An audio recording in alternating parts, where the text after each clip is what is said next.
Hello everyone, आज हम देखेंगे इद्दत period. According to Muslim law अलग अलग यूनिवर्सिटी में इद्दत से क्वेश्चंस बनते हैं और लॉन्ग वे में और शॉर्ट वे में दोनों में इसके क्वेश्चन आते हैं। तो सबसे पहले हम जानते हैं इद्दत क्या है। इद्दत ना एक टाइम पीरियड है जो मुस्लिम लॉ में डिफाइन किया गया है। होता क्या है, जब मैरिज डिसॉल्व हो जाती है, मैरिज दो रीजन से डिसॉल्व हो रही है, या तो डेथ हो जाती है या डाइवोर्स हो जाता है। तो जब डेथ की कंडीशन आती है और डाइवोर्स की कंडीशन आती है, उस टाइम पे क्या क्या चीजें होती हैं वो मैं आपको आगे बताऊंगी। लेकिन सबसे पहले इद्दत को समझ लेते हैं। जो न्यू स्टूडेंट है उनको कंफ्यूजिंग लगेगा, लेकिन ये कंफ्यूजन आपको नहीं रखना है। सिंपल सी बात है, जब मुस्लिम व्यक्ति शादी करता है और कुछ टाइम बाद उस व्यक्ति की डेथ हो जाती है, इन केस अगर जो लेडी है वो रीमैरिज करना चाहती है, इफ वो प्रेग्नेंट है तो जो उसका प्रेजेंट हस्बैंड है उसको पता कैसे चलेगा कि ये प्रेग्नेंट है। या फिर डाइवोर्स की कंडीशन में क्या होगा कि अगर 3 से 4 महीने या 2 महीने शादी चली और डाइवोर्स हो गया, लेकिन लेडी प्रेग्नेंट है, ये जो बाद में अगर लेडी रीमैरिज करना चाहती है या उसका जो आने वाला बेबी है अगर 9 महीने बाद वो आ जाता है और उससे पहले लेडी की शादी हो जाती है, तो या शादी के कुछ दिन बाद लेडी की रीमैरिज हो जाती है तलाक के बाद, तो जो प्रेजेंट उसका हस्बैंड होता था उसको पता कैसे चलेगा जो आने वाला चाइल्ड है या उसका है या उसके एक्स हस्बैंड का है, और उसके चाइल्ड के इनहेरिटेंस राइट, सक्सेशन राइट और उसका पिता कौन है उसके बारे में। ये इसीलिए ये इद्दत पीरियड फॉलो करवाया जाता है।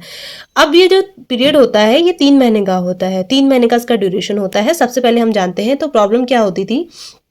जो न्यू चाइल्ड होता था ना उसको इनहेरिटेंस राइट नहीं मिल पाते थे, प्रॉपर्टी का इशू आता था, और साथ ही साथ उसके पिताजी कौन है इसका बहुत ज़्यादा इशू आता था क्योंकि पता नहीं चल पाता था। और सक्सेशन राइट में क्योंकि ट्रिपल तलाक होता था, एक बार कहीं से भी तलाक बोलने पे तलाक हो जाता था, इसीलिए ये चीज़ फॉलो करवाई जाती थी। सक्सेशन राइट, उसका टाइटल, डिग्निटी का बहुत ज़्यादा उसको इशू आता था। होता क्या था, अब जो डेथ और डाइवोर्स यहाँ पे आपने देखा, उसको मैरिज डिसॉल्व होने के जो रीजन थे उसके बारे में हम यहाँ पे जानते हैं। डेथ क्या है, if the women is pregnant the period of इद्दत is until delivery or 4 months and 10 months whichever is longer. यानी कि अगर शादी के 2 महीने में ही जो पुरुष है, जो मुस्लिम पुरुष है, उसकी डेथ हो जाती है और जो महिला है वो प्रेग्नेंट है, तो वो जो इद्दत पीरियड है ना, अगर 4 महीने की वो प्रेग्नेंट, अगर वो 8 month की प्रेग्नेंट है तो वो 4 महीने तक वो जो इद्दत पीरियड है उसको फॉलो करेगी। इफ वो प्रेग्नेंट है 2 महीने का, तो 2 महीने से लेके वो डिलीवरी होने तक इद्दत पीरियड में रहेगी और डिलीवरी के बाद फिर वो रीमैरिज कर सकती है जो न्यू चाइल्ड है उसके आने के बाद। अब होता क्या है, अब हम डाइवोर्स की कंडीशन में देखेंगे। If a woman is subject to menstruation the period of इद्दत अपॉन डाइवोर्स इज 3 courses। अगर डाइवोर्स हो गया है किसी महिला, मुस्लिम महिला और पुरुष के बीच में, और 3 कोर्सेज तक, जो इद्दत पीरियड के 3 कोर्सेज तक महिला मेंस्ट्रुएट करती है, तो वो उसके बाद जो डाइवोर्स है वो शादी डिसॉल्व होने के बाद वो फिर इद्दत पीरियड में रहने के बाद आगे अपनी चीज़ों को कर सकती है। और इसमें एक पॉइंट टर्मिनेशन ऑफ प्रेगनेंसी का भी आता है। अगर इनकेस डेथ और डाइवोर्स हो जाता है तो मुस्लिम महिला के पास ऑप्शन होता है कि वो अपनी जो प्रेगनेंसी है उसको टर्मिनेट कर सकती है। उसके बाद हम नेक्स्ट देखेंगे व्हेन डज इद्दत पीरियड स्टार्ट। सिंपल भाषा में हम इसको देखें कि इद्दत पीरियड कब शुरू होता है। बहुत ही टफ इसको आपको नहीं ले जाना है, सिंपल इसको समझना है कि जब डेथ हो जाती है, डेथ के दिन से ही शादी डिसॉल्व हो जाती है और इद्दत पीरियड स्टार्ट हो जाता है।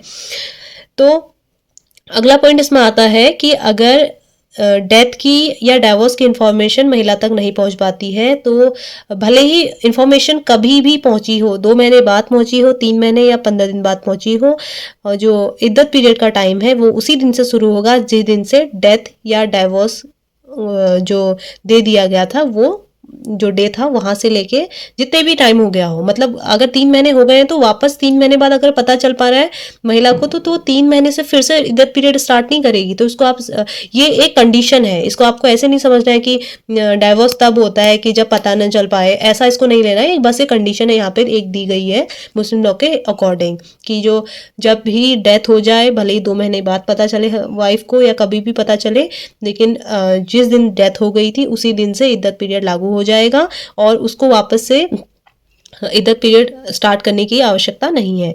अगला पॉइंट हम ये देखते हैं कि जो इद्दत है कंपलसरी है when the marriage is consummated, यानी कि अगर शादी में कंजम्पशन हुआ है तो फिर इद्दत पीरियड दोनों के लिए बहुत ज़्यादा ज़रूरी है।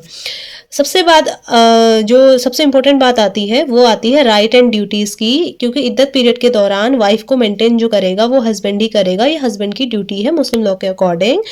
और रीमैरिज जो सबसे ज़्यादा इम्पोर्टेंट, अब ये समझना ये रीमैरिज यहाँ पे क्यों आया है, क्योंकि देखिए रीमैरिज ये होता है कि आप जब इद्दत पीरियड में है, यानी कि कोई भी मुस्लिम महिला पुरुष इद्दत पीरियड फॉलो कर रहे हैं और ऑलरेडी उस पुरुष की चौथी शादी है और चौथी ही वाइफ के साथ इद्दत पीरियड चल रहा है, तो उस इद्दत पीरियड के दौरान ही वो शादी नहीं कर सकता है, पांचवी शादी। जब तक इद्दत पीरियड कंप्लीट नहीं होता है तब तक हस्बैंड और वाइफ दोनों को राइट नहीं है कि वो किसी जो अगला पर्सन है उससे शादी करे। और उसके बाद आती है डेथ। अगर इद्दत पीरियड के दौरान हस्बैंड या वाइफ की डेथ हो जाती है या हस्बैंड की डेथ हो जाती है तो इनहेरिटेंस का राइट प्रॉपर मिलता है जैसे एक वाइफ को मिलता है, उसकी प्रॉपर्टी का, उसकी सारी चीज़ों का इद्दत पीरियड के दौरान उसका राइट बनता है। एक पुरुष अगर पुरुष की डेथ हो जाती है इद्दत पीरियड के दौरान, महिला इद्दत पीरियड में थी और उस दौरान इद्दत पीरियड अगर ख़त्म नहीं हुआ है तो महिला जो रहेगी वो इनहेरिट करेगी अपने हस्बैंड की प्रॉपर्टी को, क्योंकि इद्दत पीरियड कंप्लीट नहीं हुआ है। तो ये सब कंडीशन है, तो ये सिंपल सा है, इसमें आप अपने नोट्स बना सकते हैं। मैंने ये आपको मैरिज डिसॉल्व होने से डेथ और डाइवर्स का जो इद्दत पीरियड का जो रीज़न 3 महीने का प्रोसेस जो क्यों फॉलो करना है इस बारे में बताया है। इसके लॉन्ग नोट्स आप बना सकते हैं, आपको बहुत सारा मैटर इंटरनेट और बुक्स पे मिल जाएगा। इफ़ अगर आप चाहते हैं कि मैं इसके लॉन्ग नोट्स बनाऊं तो उसके लिए आप जो इंस्टाग्राम और पीडीएफ के माध्यम से मुझसे कनेक्ट कर सकते हैं। थैंक यू, मिलते हैं अगले टॉपिक पे।